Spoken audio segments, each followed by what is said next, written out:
name's Kevin J. Moore, and I'm doing a little a video about the takedown of Trish. See, what happened was Trish made comments, right, defending Harry and Meghan. Fair enough, she likes them. She defended them against Piers Morgan. But they gave an interview, and it implied in the interview, clearly implied that there's some racism in the royal family, and Piers was attacking him for doing that. But then Trish sort of like attacked him. But the point is, right, you know, there was a takedown. Now the takedown was a very surprising one, beautiful takedown. It was by Imarn Ayton. She took down Trish. It was like one of them, you know, WWE wrestling, but boom, not literal, no, not literally, but it was amazing, the takedown. Anyway, let's just listen to the beginning of the video. Let Piers introduce the video, and then later on we're going to see the takedown. Let's just have the introduction of the video first. Back to Piers Morgan Uncensored. Still with me is Iman Ayton, Richard Tyson, Trisha Goddard. I left you on a cliffhanger, a tease of all teases. We'll play it again now, just to remind you in case you missed it.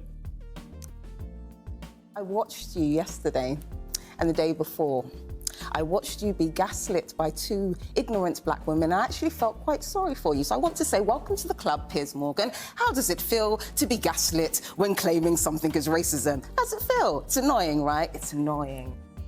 Well, Trisha, here's your chance to respond. This was, of course, about our quite fiery debate in which I got very exercised about the fact that Meghan and Harry for 2 years led the world to believe that the palace had been racist about the skin colour of their baby, and then they decided to turn around and say, actually, we never meant that at all, which I thought was deplorable. You defended it, and that was Iman's verdict on your defence. I was basically getting gaslit. What's your response? Not so much the gaslit bit, but I guess Iman and I would have to agree to disagree. I wouldn't call anybody ignorant just because they don't agree with my point of view. And I don't think it's helpful, especially when we're discussing something like racism, and you know, one black person calling another person black ignorant because they don't agree. That I find sad. I'm saddened by that, and you know, so I'm not going to pick a fight with Iman about that because I've seen that happen you know, I've worked in the media for 35 years. I know how that game's played. So that would be my only comment. She's entitled to her view. You're entitled to your view. I'm entitled to my view. But I actually think it's quite disgraceful to label someone ignorant purely because they don't agree with you. So it's not acceptable to call someone ignorant, but you can call them disgraceful, Iman. Well, no, I said doing it is disgraceful. Well, it's Sorry, the same thing, don't mix my... It's the same thing. You just called it No, disgraceful. I'm saying... Iman, you're No, disgraceful doing for it... calling Trisha Sorry. ignorant. I think it's... Well, Trisha, we just heard you. You You just said she was disgraceful. Exactly. So let her answer the charge of being a disgrace. I didn't say she was disgraceful. Okay, Iman, you're a disgrace for calling Trisha ignorant.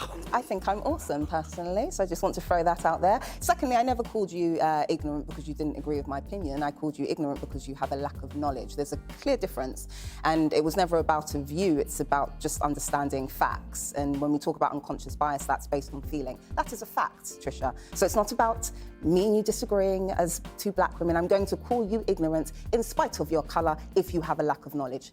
Simple as that. Boom! What a takedown! I mean, serious, that was like one of them, you know, I couldn't believe that takedown. Iman, the takedown was amazing. Seriously, it was boom! She went, like, she just, seriously, that takedown was amazing. You know, what can I say about a takedown like that? And I had to cogitate, because, you know, I thought to be, woo, what a takedown that was. It must have hurt, but... Oh, thank you so much. You're welcome. Well, Trisha, come on, you've got to answer the charge. It was basically your ignorance as in lack of knowledge of the subject you were talking about.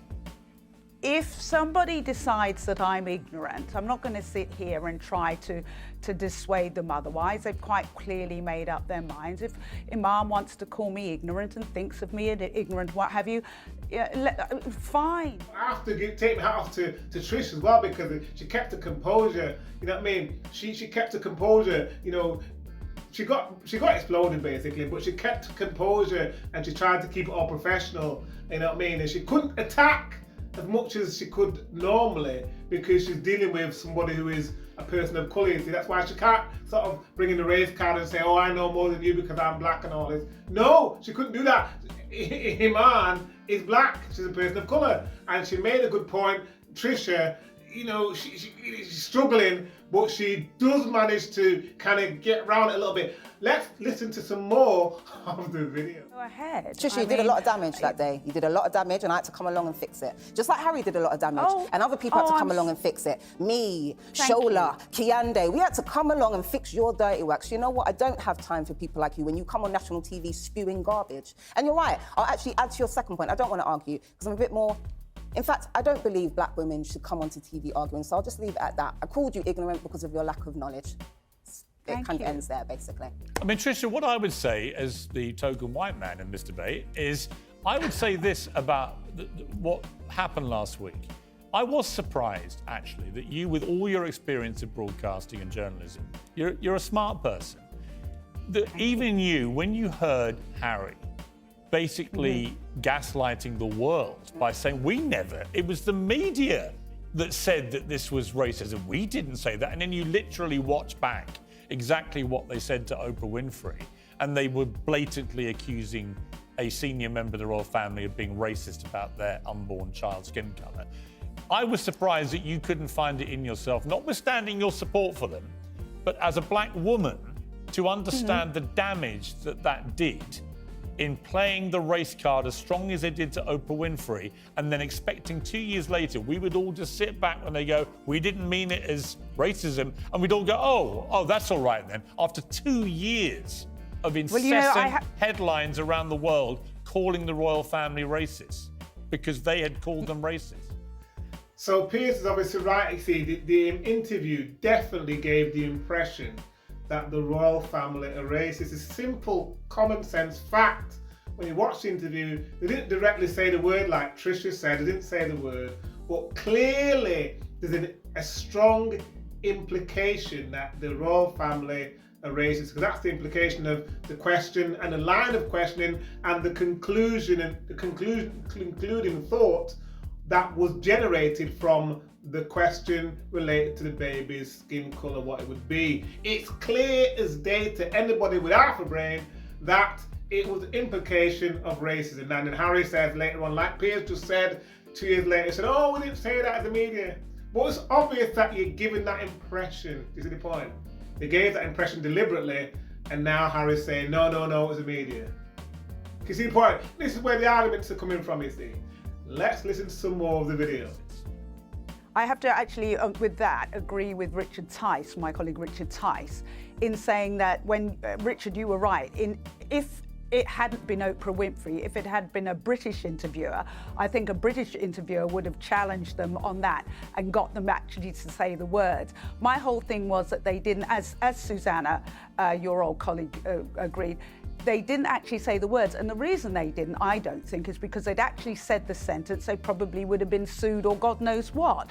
So my whole argument was they didn't actually say the words. But hang on, Trisha, hang on. As I said to you last week, the key line to me, the key line in that whole thing with Oprah was when Oprah did actually follow up with one and said, are you saying that the concern was that if the baby's skin colour was too brown, too dark, that would be a problem? And she said, yes, basically you may well think that. Pretty safe assumption. That was a direct charge of racism. I would have pushed it further. I would actually asked the question, are you saying that somebody in the royal family is racist? Yeah, but I don't actually, look, I agree, and I would have done, but actually I don't think you needed to. And Richard Tice, putting aside all the...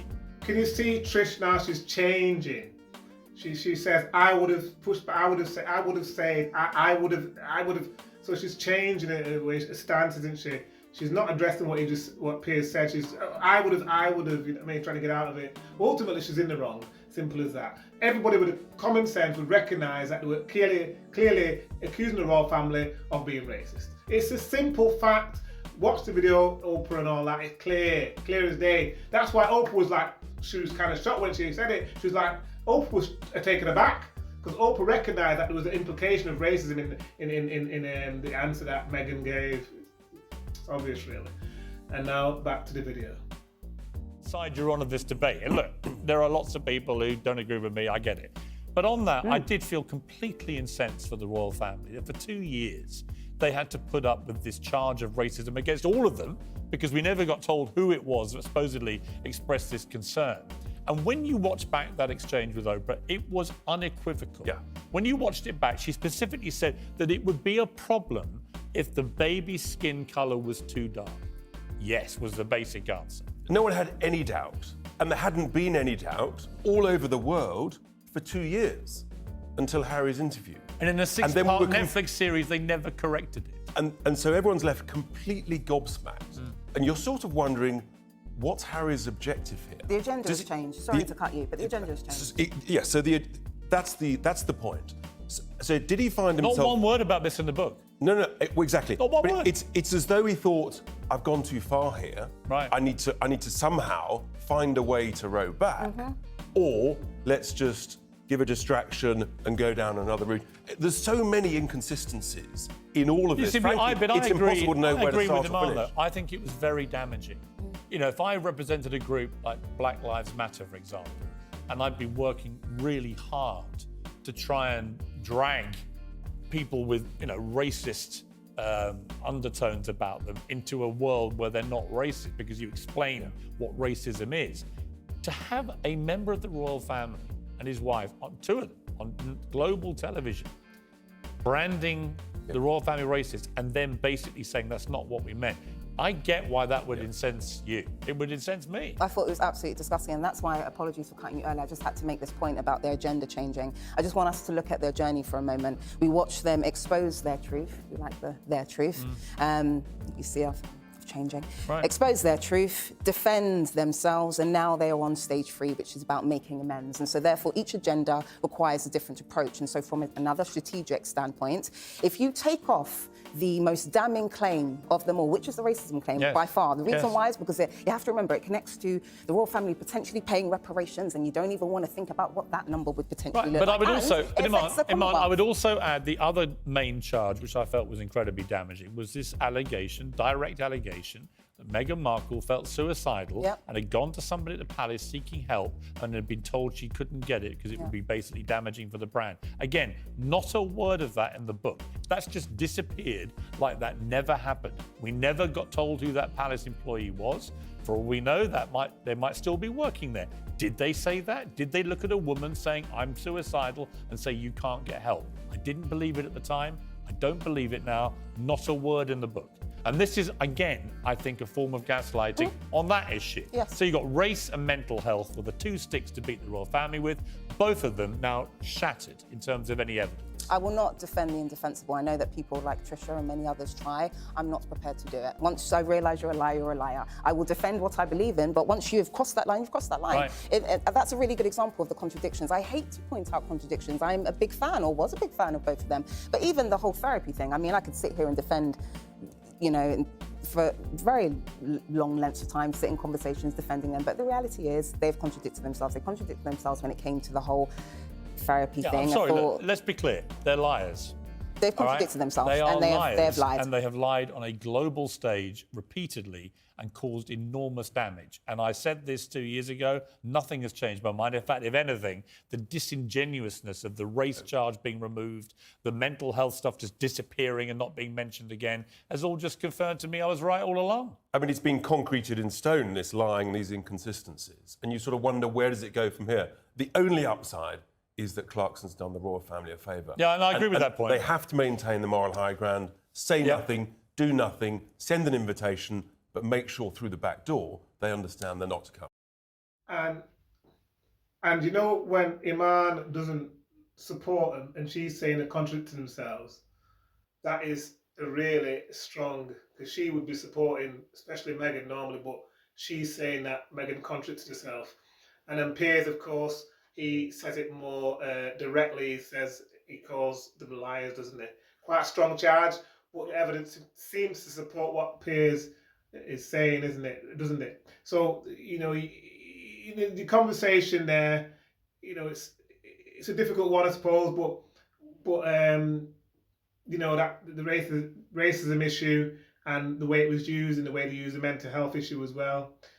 People are looking at that now, and it does seem like there's problems, isn't there? Really, there's issues that are coming to light because of their conduct, the conduct of Harry and Meghan.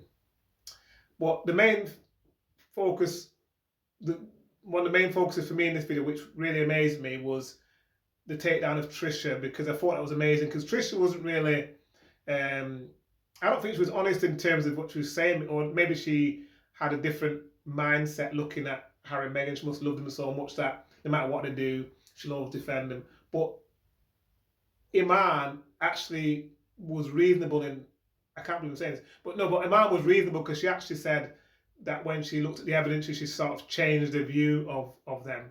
So that was more reasonable from Iman's point of view. So that's good, isn't it? So thank you anyway for watching the video. I really appreciate you watching this video. And if you could do me a favor, just like and subscribe to the video, to this channel, and also support me on Patreon if you can.